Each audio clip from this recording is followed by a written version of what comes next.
Hello and welcome. Today, you're not just going to hear a story. You're going to feel it, live it, learn from it. This is the real untold story of a woman who started with absolutely nothing and built one of the most powerful brands in the world. From a small bed in an orphanage to dressing queens, movie stars, and presidents' wives. From sewing in silence to changing fashion forever. Her name is Coco Chanel, but she wasn't born Coco. She created herself. She designed her life like a masterpiece, and she taught the world this one truth. Elegance is not about wealth. It's about strength.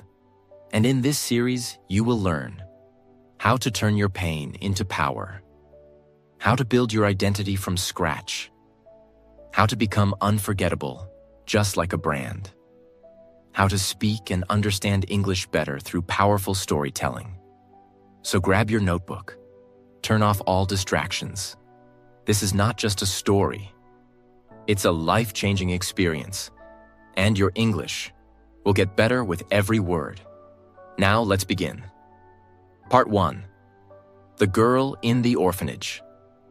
Before the perfume, the handbags, the luxury, the logo, before the world said Chanel means elegance, there was a little girl named Gabrielle Bonheur Chanel. She was born on August 19, 1883 in Saumur, France. A small town, quiet, dusty roads, gray skies, no sign of fashion, no sign of fame. Her father's name was Albert Chanel, a street vendor. He sold clothes and random goods. Her mother's name was Jeanne Devol, tired, sick, overworked, always coughing. They had 5 children. Gabrielle was the second. They were poor, very poor. Not the we can't buy toys kind of poor, the we don't know if we'll eat tomorrow kind. When Gabrielle was just 12 years old, something happened that changed her life forever. Her mother died. She had been sick for years, tuberculosis, no hospitals, no medicine, just pain. And one day she stopped breathing. Gabrielle stood in the corner of the room, silent. Her younger siblings were crying, but she just stood there. She was numb, cold, broken. After the funeral, her father, Albert Chanel, packed a small bag. He kissed the children, once, and then he walked away. He didn't come back, not in a week, not in a year, not ever. He abandoned them. And just like that, Gabrielle Chanel became an orphan. She was sent to an orphanage run by Catholic nuns in Aubazine, deep in the countryside of France. The building was gray, cold. The nuns were strict, silent, always praying, no laughing, no dancing, no joy. But in this prison of silence, something strange happened. Gabrielle learned discipline, she learned simplicity, and most importantly, she learned to sew. With a small needle and some black cloth, she stitched her first lines of fabric. She didn't know it then, but those stitches would change the world. At the orphanage, everything was black and white. The clothes, the beds, the curtains, the uniforms. To the world, black meant grief. To Gabrielle, it became a color of strength. She once said, "I imposed black. It's still going strong today because black wipes out everything else around." The beginning of Coco. At 18, she left the orphanage and moved to a small town called Moulins. There, she started working as a seamstress by day. And at night, she sang in cabarets, local bars where men drank and women entertained. She wasn't a great singer, but she had energy, confidence, mystery. She sang a song called Qui a vu Coco? Who has seen Coco? People began calling her Coco. Some say it was short for coquette, a flirt. Others say it was the song. She never corrected them, because she liked it. She was no longer Gabrielle, the orphan. She was Coco, the woman she invented. While singing, Coco met a rich young man named Etienne Balsan, a former cavalry officer. He was handsome, charming, full of money. He took Coco into his luxurious world: horses, rich women in heavy dresses, champagne and silk, gold mirrors and fur. She saw it all. But she didn't admire the women. She thought their clothes were too heavy, too decorated, too fake. She whispered to herself, a woman should feel free in her body, not trapped in fabric. Balsan let her live in his castle-like home. There she designed hats, simple, elegant, different. And soon, other women wanted them. Then came Arthur Boy Capel, an English businessman and Balsan's friend. He wasn't just rich. He was wise, respectful, and he saw Coco's fire. He told her, "You don't belong in someone else's house. You should have your own name on a building." He believed in her. He gave her $3,000 to open her first shop. That's nearly $90,000 today. Coco said, "He gave me the courage to become me." She opened her first boutique in Paris at 21 Rue Cambon. The sign said, Chanel Modes, Chanel Fashion. She sold hats at first, simple, bold, different. In a world where fashion meant big feathers and corsets, Coco gave women freedom, and they loved it. Actresses wore her hats. Rich women whispered her name. Chanel, Chanel, Chanel. A brand was born. The year was 1910. In Paris, the streets were busy with horse-drawn carriages. The Eiffel Tower had only been standing for 21 years, and the world of fashion was controlled by men. Women were still wearing corsets, tight, uncomfortable underclothes that squeezed their bodies to make their waists look tiny. It was painful. It was tradition. It was considered beautiful. But Coco Chanel didn't agree. She looked around and said, "Why should a woman suffer to look beautiful? Why should fashion control us? Why can't we be free?" At the time, this idea was shocking. But Coco didn't care. She didn't want to follow fashion. She wanted to redefine it. At first, she only sold hats. But after her shop became popular, she began making clothes. Clothes that were simple, elegant, and most importantly, comfortable. She used jersey fabric. That was a cheap, stretchy material used mostly for men's underwear back then. Other designers laughed at her. "Women don't wear that. It's too plain, too poor," they said. But Chanel didn't care. She said, "Luxury must be comfortable. Otherwise, it is not luxury." And for the first time, women felt free. They could move, breathe, walk without pain, and still look beautiful. That was the real beginning of the Chanel brand. She was not selling clothes. She was selling independence. World War I, when fashion went quiet. In 1914, the world changed. World War I had begun. Explosions, fear, separation, death. Everything slowed down. Factories were destroyed. Families were torn apart. Paris was no longer the city of love. It was the city of survival. But even in that pain, Coco Chanel found opportunity. While many businesses closed, she kept working. She moved to Deauville, a coastal town, and opened a new shop. Women had no time for fashion shows.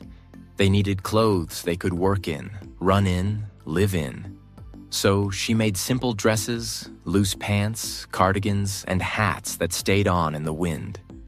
This was not just fashion. This was resistance. Coco Chanel was designing for survival, not just beauty. And people noticed. Her clothes became a symbol of a new kind of woman. Not a decoration, but a force. In 1919, Coco's life took a painful turn. Her lover and supporter, Arthur Boy Capel, died in a car crash on the French Riviera. He was only 38 years old. Coco rushed to the site. She stood by the wreckage. The man who gave her money, support, belief, and love was gone. She cried, not loudly, but deeply. And then she said something unforgettable. In losing Capel, I lost everything. She wore black for weeks, months, years. But she didn't stop, because pain didn't destroy her. It became part of her identity. In 1926, Coco Chanel did something that shocked the fashion world again. She released a short, simple black dress. No decoration, no feathers, no bright colors, just black. Elegant, clean, confident. It was the exact opposite of everything popular at the time. Before that, black was only worn at funerals. It was the color of grief, the color of death. But Coco transformed it. She said, I want to give women the power to feel strong. Black is the color of power. That dress became known as the little black dress. And it changed fashion history. Even Vogue magazine wrote, the Chanel little black dress is the fashion equivalent of the Ford Model T. It was simple, universal, and perfect for every woman. In the early 1920s, Coco Chanel had another idea. She wanted to create a perfume, but not just a scent. She wanted to create an emotion. Until then, most perfumes were based on a single flower: rose, lavender, jasmine. But Coco didn't want a flower. She wanted a mystery. So she worked with a Russian-born French perfumer named Ernest Beau. He created 10 samples. She chose number 5. She liked the number. It was simple, clean, and felt lucky. She called it Chanel number 5. It was the first perfume to use synthetic aldehydes, which made the scent last longer and feel more modern. She released it in a simple square glass bottle. No gold, no curves, no decoration. And she said, a woman should smell like a woman, not like a flower. It became an instant classic, and it remains one of the best-selling perfumes in the world even today, over 100 years later. At its peak, Chanel number 5 was selling 1 bottle every 30 seconds around the world. To sell Chanel number 5, Coco partnered with 2 businessmen, Pierre Wertheimer and his brother Paul. They had the factories, the money, the distribution channels. She had the name and the vision. But the deal they made was unfair. She agreed to 10% of the profits. The Wertheimer brothers would get 70%, and her partner Théophile Bader would get 20%. Later, she realized how much she had lost. Chanel number 5 was making millions of dollars, and she was getting only a small share. She felt angry, betrayed, and tried for years to fight back legally. But she couldn't break the contract. Still, she kept building her empire. Because Coco Chanel was not just a designer, she was a warrior in silk gloves. By the late 1920s, Coco Chanel had become more than a woman. She was a symbol of simplicity over noise, strength over weakness, elegance over decoration, identity over imitation. She rejected trends. She believed in style, not fashion. She said, fashion fades. Only style remains the same. She believed women should walk with confidence, speak with calm power, wear what makes them feel free, not what makes them feel controlled. Her ideas were not just about fabric. They were about freedom. Part 2. The Fall of a Legend. At the end of the 1920s, Coco Chanel was not just a fashion designer anymore. She was an empire. Her perfume Chanel number 5 was selling across the world. Her clothes were worn by royalty, actresses, and the richest women in Europe. Her name had become more powerful than any label. She was making more money than almost any woman of her time. Her shops were full. Her ideas were copied. The world had finally caught up to Coco. But then came something she could not control. A second war. A war that would not just destroy countries. It would almost destroy everything she had built. By the year 1931, Coco was at the top of her fame. She traveled to Hollywood. There she met Samuel Goldwyn, one of the biggest film producers in America. He offered her $1 million to design costumes for MGM actresses. That's equal to more than $18 million today. It was a powerful deal. But Coco didn't like the film world. She said Hollywood women wore too much makeup, too many jewels. They didn't understand her style. They wanted fantasy. Coco wanted freedom. She returned to France, to her world, her rules, her people.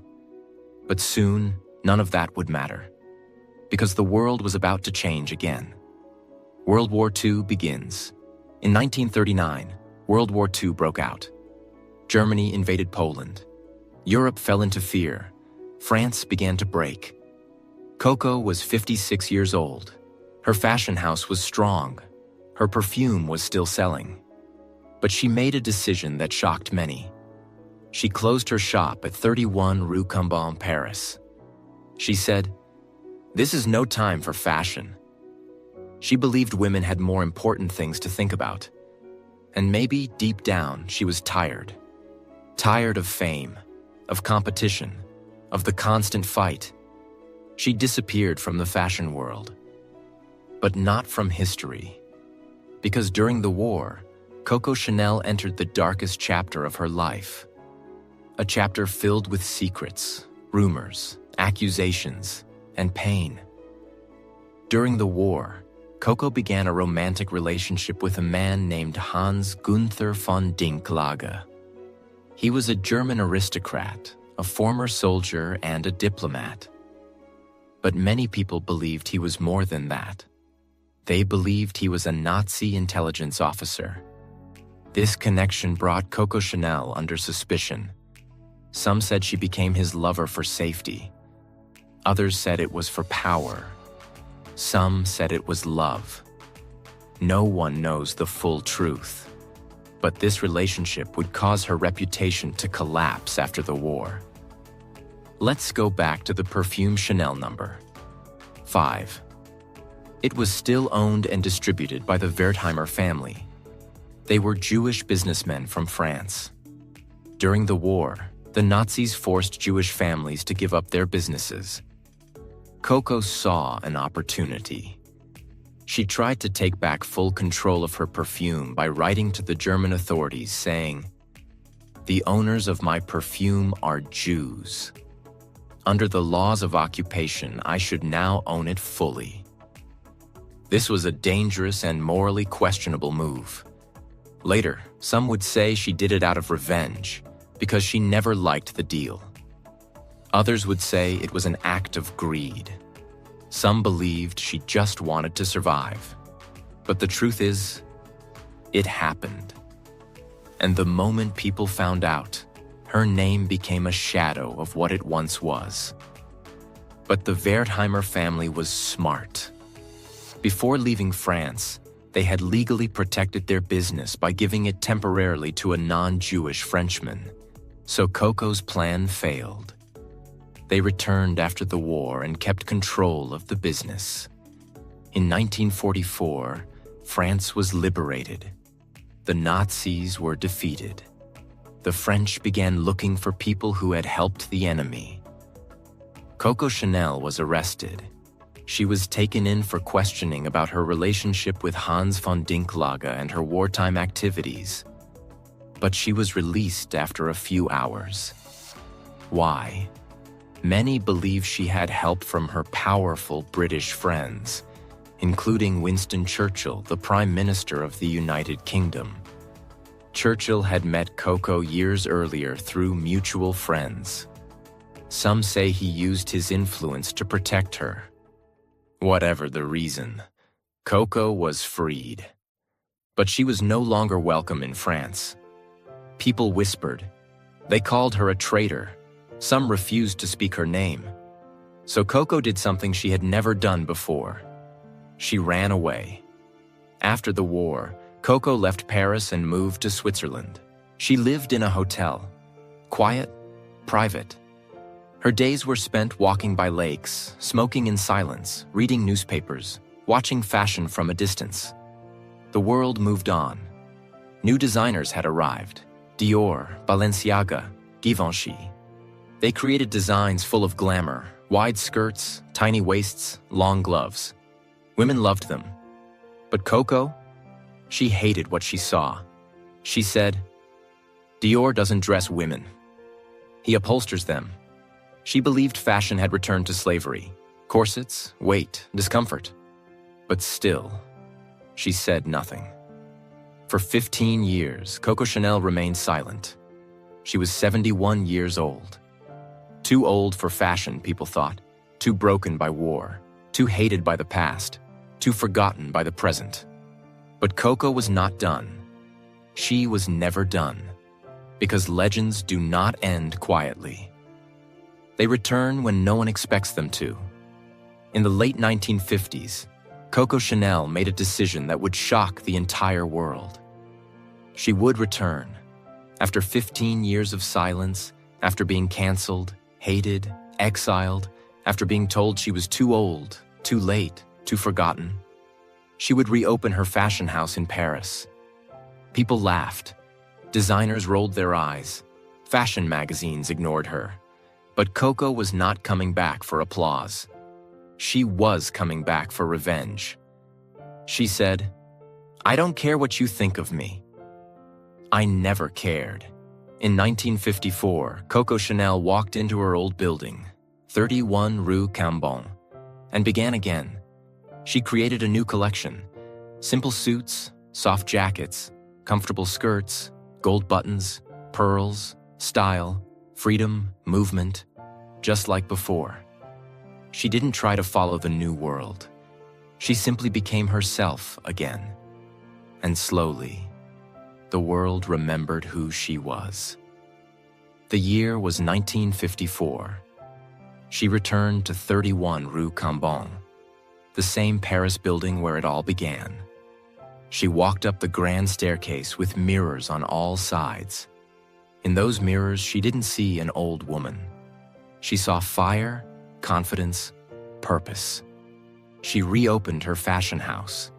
She brought back her tailors, her sketchbooks, her fabrics. And she began to work day and night, just like before. But now it was different. This time, she wasn't trying to build a name. She was trying to protect a legacy. In February 1954, Coco Chanel released her comeback collection. It included her signature style: soft collarless jackets, slim skirts that let women walk freely, tweed fabric trimmed in clean lines, long necklaces of pearls, two-tone shoes, and a calm, elegant color palette: beige, navy, white, black. She stood behind the curtain as models walked out wearing her designs. She didn't smile. She didn't tremble. She just waited. But when the show ended, there was no applause. The French press criticized her harshly. One called her a ghost from the past. Another wrote, "Madame Chanel is no longer relevant." Her heart broke.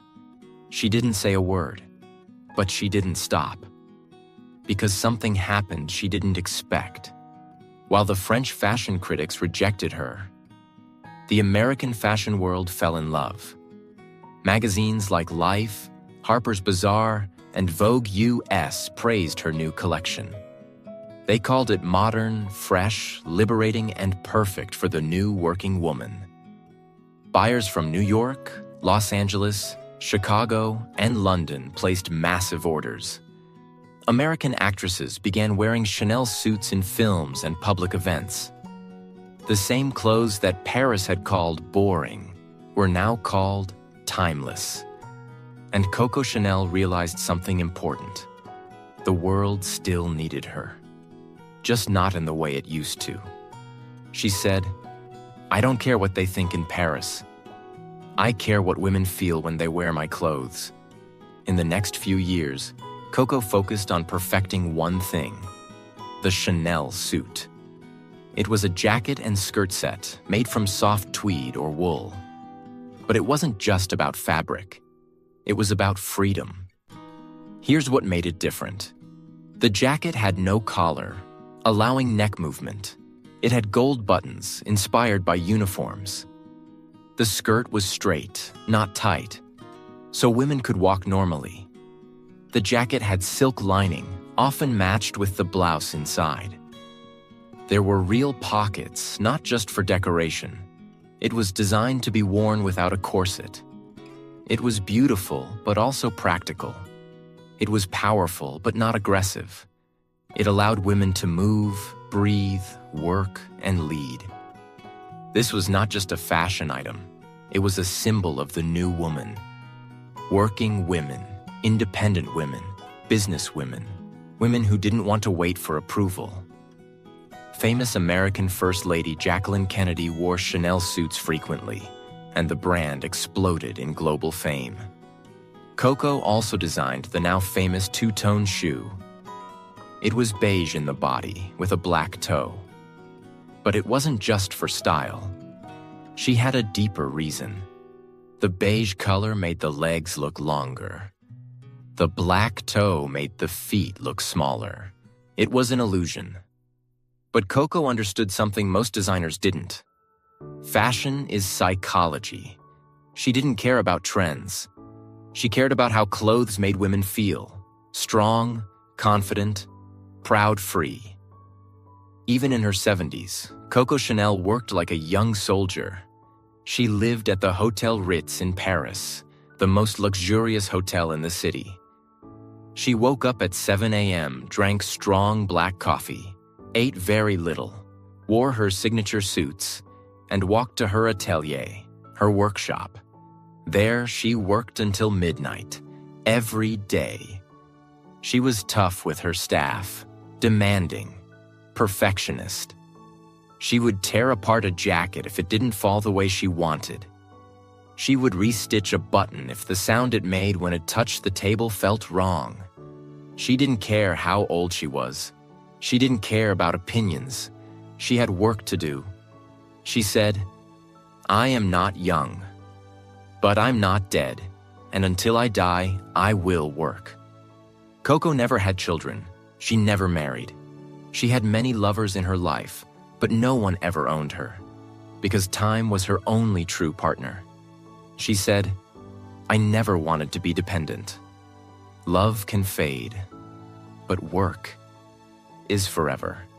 In a world where women were told to marry young and stay silent, Coco chose something else. She chose to build an empire, not a household. She chose to create style, not follow it. And now, in her late 70s, that empire was bigger than ever. By the end of the 1960s, Chanel had become one of the most recognized fashion brands in the world. Her designs were in Paris, London, New York, Los Angeles, Tokyo, Milan, and almost every capital city in Europe. Chanel No. 5 was still the best-selling perfume on earth. It was generating millions of dollars every year in revenue.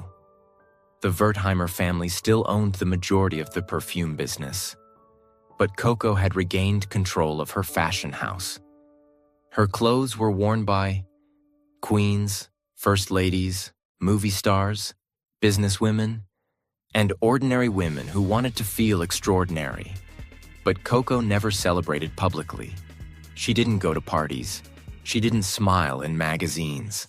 She didn't take vacations. She simply worked. Every day, every moment. Part 3. The Woman Who Refused to Stop. Coco Chanel was now in her late 70s. She had returned to fashion with full power. Her brand was once again strong in France, beloved in America, and respected around the world. She was living at the luxurious Hotel Ritz in Paris, not just as a guest, but as a symbol of timeless success. But Coco was not spending her final years relaxing. She was still working every single day, as if she were still 30 years old and chasing a dream. Because Coco never worked for money. She worked for control, for beauty, for freedom, and for immortality. Every day of Coco Chanel's life was organized, disciplined, and intentional. She woke up early in the morning, always alone. She preferred silence in the morning. No phone calls, no meetings, no noise. She would drink a hot cup of black coffee, often with a small croissant. She didn't eat much. Her meals were light, controlled, simple, like her designs. She bathed, applied her signature Chanel number, 5 perfume, and she always wore a suit. Never pajamas, never lazy clothes. To her, every day was a chance to design life. She once said, "Dress poorly, and they remember the dress. Dress perfectly, and they remember the woman." After preparing herself, she would leave the Ritz and walk a short distance to her atelier, her private workspace above the Chanel boutique at 31 Rue Cambon. There, she began her real work. Coco designed her workplace like a temple. There was a grand staircase lined with mirrors. She had placed them in a way that she could sit upstairs and secretly observe the models and clients walking in the store downstairs, without being seen herself. She did this so she could understand how people moved, reacted, and felt. Fashion for Coco was never about clothes. It was about energy, confidence, and movement. She watched in silence. And when something didn't feel right, she changed it. She changed the buttons. She changed the shape of the collar. She adjusted the way the skirt moved when a woman walked fast. She demanded that every outfit must serve the woman, not the other way around. She was nearly 80 years old, but she worked harder than anyone around her. Coco Chanel was known to be tough, demanding, and often ruthless in her pursuit of perfection. She could fire someone over a single mistake. She could cancel an entire collection the day before a show if it didn't meet her vision. Her tailors, dressmakers, and assistants respected her deeply, but they also feared her presence. She didn't smile often. She didn't allow laziness. She didn't tolerate excuses, but she was never unfair. She knew every worker by name. She personally checked every piece of fabric. She believed that every thread carried emotion, and if that emotion wasn't right, the dress would fail. And most importantly, she still worked with her own hands. She didn't just sit on a throne and give orders. She stood next to her staff and sewed when needed. She was the queen who still used the needle. By this time, the name Chanel had become more than a brand. It had become a global identity. And the women who wore Chanel were not just rich. They were powerful. They were modern. They were working women, leaders, thinkers, creators. Her most famous clients included Jacqueline Kennedy, First Lady of the United States, Princess Grace of Monaco, Elizabeth Taylor, Brigitte Bardot, Romy Schneider. But Chanel never treated celebrities like gods. She always said, "My clothes are for women with character," not women who want to decorate themselves. She believed that a woman should be the main story, not her dress. Even in her older age, Coco Chanel had a sharp business mind. She understood that a brand is not about product, it's about feeling. She controlled every detail of her label, from the packaging, store layout, advertising, models, logos, colors, even the lighting in the shops. She made sure every Chanel store looked and smelled the same. She wanted it to feel like walking into a dream. One of her smartest business moves was continuing to let the Wertheimer family manage Chanel number 5 while she controlled the fashion side. She had tried to take back full ownership earlier in her life and failed. But now she had a peaceful agreement. The Wertheimers handled the distribution, marketing, and production. She handled the design, direction, and identity. It was a silent partnership, but one that made both sides millions of dollars. Chanel number 5 continued to sell across the world, generating tens of millions of dollars every year. And that perfume alone became one of the most successful consumer products in history. In her final years, journalists tried to ask Coco about love, marriage, and regret, but she never gave them what they wanted. She had loved many men in her life. Some rich, some poor, some French, some British, some married, some not. But none of them stayed, and Coco never chased anyone. She said, "As long as you know men are like children, you know everything."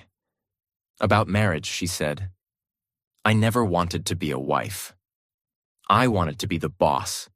About beauty, she said, "Nature gives you the face you have at 20. Life shapes the face you have at 30. But at 50, you get the face you deserve." These were not just quotes. These were her laws. She believed that beauty was not makeup. It was discipline, style, simplicity, and confidence. She once told a model, "If your shoes are comfortable, your smile will be real." And that's fashion. Even in her final months, Coco Chanel never stopped working. She was in her late 80s, but still creating sketches, adjusting patterns, and preparing collections. She would walk into her atelier with her cane in one hand and a cigarette in the other. She would tell her workers, "Keep working. We're not dead yet." She hated laziness more than illness.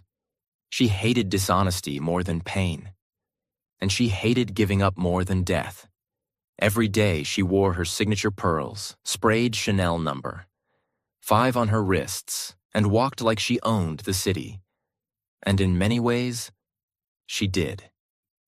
Because Paris had never seen another woman like her. Part 4. The final stitch. Coco Chanel was now in her late 80s. She had spent almost 7 decades building her life from nothing. From sewing in a silent orphanage to dressing queens, stars, and presidents' wives. She was not just a woman anymore. She was a symbol. She was not just a designer. She was a movement, and not just a name. She was a timeless idea. Her days were quieter now, but she still refused to stop working. Every morning she would wake up in her private suite at the Ritz Paris, room number 302, alone but never lonely. She would sit by the window with her coffee, wearing her usual clean, structured jacket and strands of pearls, looking down at the busy Paris street. Even in her final year, she was still going to her atelier, still correcting fabrics, still directing fittings, still designing, still ruling. But the end was near, and Coco could feel it. It was January 9th, 1971, a Saturday. Paris was cold. The streets were wet with melted snow. The sky was gray. Inside the Chanel atelier, the tailors and dressmakers were working quietly. Coco entered the room around 9 a.m. She was slower now, her steps shorter. But her eyes, still sharp. She walked around, looked at the newest sketches, touched the tweed of a jacket, and gave instructions to her assistant. "Make the collar higher. The woman's neck must look longer. The sleeve must fall softer." Even at 87, she had the energy of someone fighting for her first collection. She stayed until 5 p.m., longer than anyone expected. Before leaving, she looked at one of her favorite models and said, "You see, that's how you live. Working. always working. Then she returned to the Ritz. She took a bath. She had dinner. She called her maid. Everything was quiet. Paris went to sleep, and so did she. On Sunday, January 10th, 1971, at around 9 a.m., the hotel maid entered her room with breakfast. Coco Chanel was lying on her bed, one hand under her cheek, one arm resting on her side. Her eyes closed. Peaceful. She had died in her sleep. The doctor said it was natural causes. No pain, no struggle, just rest. Her final words, spoken the night before, were, "You see, this is how you die." The news spread quickly across France, then across Europe, then the world. The newspapers printed her face. Photographers stood outside the Ritz. The fashion world went silent. Because something more than a person had passed. A chapter of human history had closed. Coco Chanel's funeral was held on January 13th, 1971 at the Church of the Madeleine in Paris. Hundreds of people came, models, designers, writers, business leaders, friends, enemies. Many women wore Chanel suits, many sprayed Chanel number, 5 on their wrists before walking in. The front row was filled with flowers, mostly white camellias, her favorite. She had once said, "A woman should be like a flower." Beautiful, yes, but also able to grow anywhere. They placed her body in a white casket, wearing one of her signature suits, her pearls around her neck, and a final mist of Chanel number, 5 on her collarbone. It was not just a goodbye, it was a farewell to an era. After Coco Chanel passed away, people thought the brand might collapse, but it didn't, because Chanel was never just Coco. She had built a system, a structure, a soul. Her atelier continued to work under her last instructions.